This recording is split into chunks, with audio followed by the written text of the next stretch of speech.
안녕하세요. 혹시 이런 생각해 보신 적 있으세요? 이야기의 한 부분이었던 캐릭터가 어떻게 이야기 그 자체보다 훨씬 더 강력한 존재가 될 수 있었을까 하고요.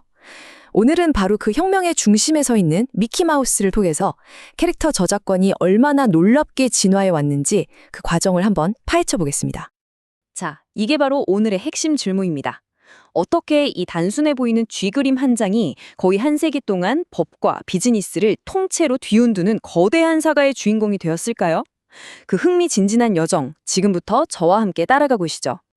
그럼 첫 번째 장부터 열어볼까요? 처음부터 캐릭터한테 독립적인 법적 권리가 있었던 건 아니에요. 그냥 소설이나 연극에 나오는 말 그대로 이야기의 부속품 정도로만 여겨졌었죠. 이 흐름을 바꾼 아주 중요한 판결이 하나 있었습니다. 바로 1930년 니콜스 대 유니버셜 픽처스 사건인데요. 여기서 추상의 사다리라는 진짜 획기적인 개념이 등장합니다. 쉽게 말해서 이런 거예요. 복수심에 불타는 아들 같은 아주 추상적인 아이디어는 사다리 맨 꼭대기에 있어서 누구나 쓸 수 있는 공공재 같은 거죠. 하지만 여기에 구체적인 이름, 외모, 버릇 같은 살을 붙여서 사다리 아래쪽으로 내려오면 그건 저작권으로 보호받는 고유한 표현이 된다. 바로 이겁니다.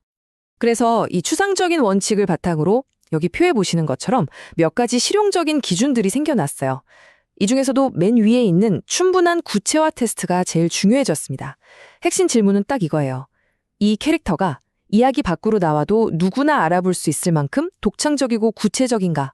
바로 이 원칙이 캐릭터에게 법적인 신분증을 발급해 준 거나 마찬가지였습니다. 그런데 사실 법적인 개념만으로는 좀 부족했어요. 여기에 결정적인 역할을 한 게 바로 기술이었습니다.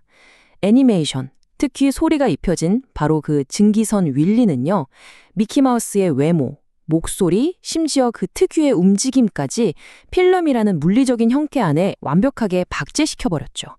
이 기술적 고정 덕분에 미키는 전 세계 누가 봐도 똑같은 하나의 존재라는 걸 법정에서 아주 명확하게 증명할 수 있게 된 겁니다. 자, 이제 두 번째 막으로 넘어가 볼까요? 무대를 법의 세계에서 비즈니스의 세계로 한번 옮겨보겠습니다. 캐릭터가 어떻게 하나의 상품이 되었는지 그 결정적인 순간을 말이죠.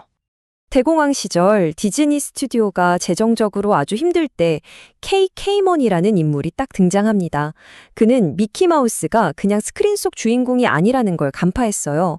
시계든 인형이든 어떤 상품에 이 캐릭터의 얼굴만 붙이면 가치가 확 올라가는 강력한 브랜드라는 사실을 꿰뚫어 본 거죠. 이게 정말 모든 것의 시작이었습니다.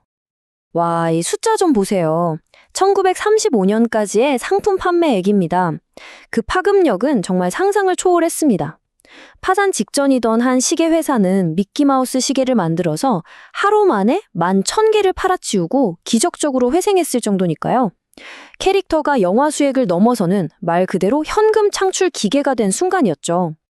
케이먼의 전략은 정말 천재적이었습니다. 그는 라이센스를 내준 상품의 그림 하나하나까지 직접 관리해서 브랜드의 일관성을 지켰고요. 백화점을 위한 크리스마스 홍보 매뉴얼까지 만들어서 미키를 아예 크리스마스 상징으로 만들어버렸습니다. 단순히 물건을 판 게 아니라 캐릭터 라이센싱이라는 거대한 산업의 표준을 만들어낸 겁니다. 그래서 핵심이 바로 이겁니다. 이렇게 막대한 경제적 성공을 거두자 기업들이 캐릭터를 보호해야 하는 이유 자체가 근본적으로 바뀌어버렸어요. 이제 캐릭터는 예술이 아니라 반드시 지켜내야만 하는 회사의 핵심 자산, 즉 황금알을 낳는 거위가 된 거죠. 자, 세 번째 막입니다. 이 황금알을 낳는 거위를 지키기 위해 디즈니가 어떻게 거대하고 단단한 법적 요새를 쌓아 올렸는지 그 과정을 한번 들여다보겠습니다. 이 두 판결을 비교해보면 그 흐름이 정말 극명하게 보입니다. 1954년 샘 스페이드 사건에서는 소설 속 탐정 캐릭터는 그저 이야기의 도구, 체스말 같은 거라서 독립된 보호는 못 받는다고 봤어요. 하지만 1978년 미키마우스를 패러디한 만화에 대한 소송에서 법원은 시각적 캐릭터는 그 모습 자체가 하나의 저작물이라면서 디즈니의 손을 들어줬죠. 캐릭터가 이야기라는 둥지를 떠나 완전히 독립하는 역사적인 순간이었습니다. 그리고 이 타임라인이 모든 걸 말해줍니다. 한번 보세요.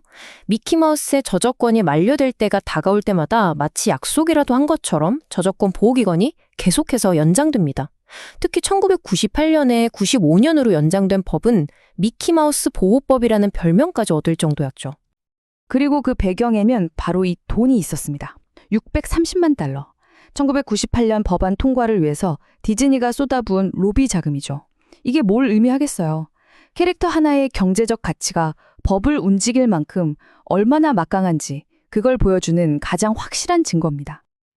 자, 이제 마지막 장입니다.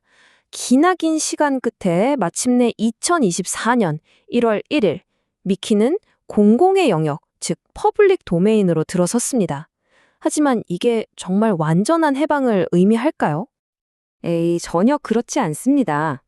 디즈니는 이날을 대비해서 아주 정교한 이중 방어 전략을 준비해뒀거든요.